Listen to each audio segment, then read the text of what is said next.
خبر شامل کریں اور آپ کو بتائیں کہ پاکستان ہاکی فیڈریشن کے ملازمین 6 ماہ سے تنخواہوں سے محروم ہیں۔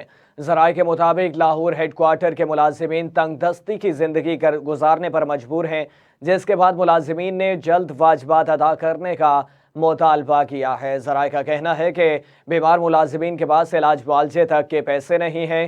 پی ایچ ایف کا ملازم حال ہی میں دل کے عارضے میں مبتلا ہوا۔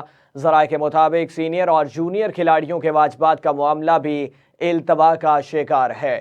کپتان عماد شکیل بٹ نے اولمپکس کوالیفائنگ راؤنڈ میں شرکت کے بعد ڈیلز کی ادائیگی کا مطالبہ کیا۔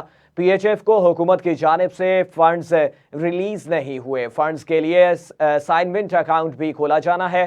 ذرائع کا کہنا ہے کہ موجودہ دور میں 1 ماہ کی تنخواہ کے بقایا جات ہیں، باقی لگ بھگ 5 ماہ کے بقایا جات پچھلے دور کے ہیں۔ موجودہ انتظامیہ کے ذمے تقریباً 8 کروڑ روپے کی ادائیگیاں باقی ہیں۔ ذرائع کے مطابق موجودہ انتظامیہ نے 8 کروڑ روپے کی ادائیگیاں کرنا ہیں۔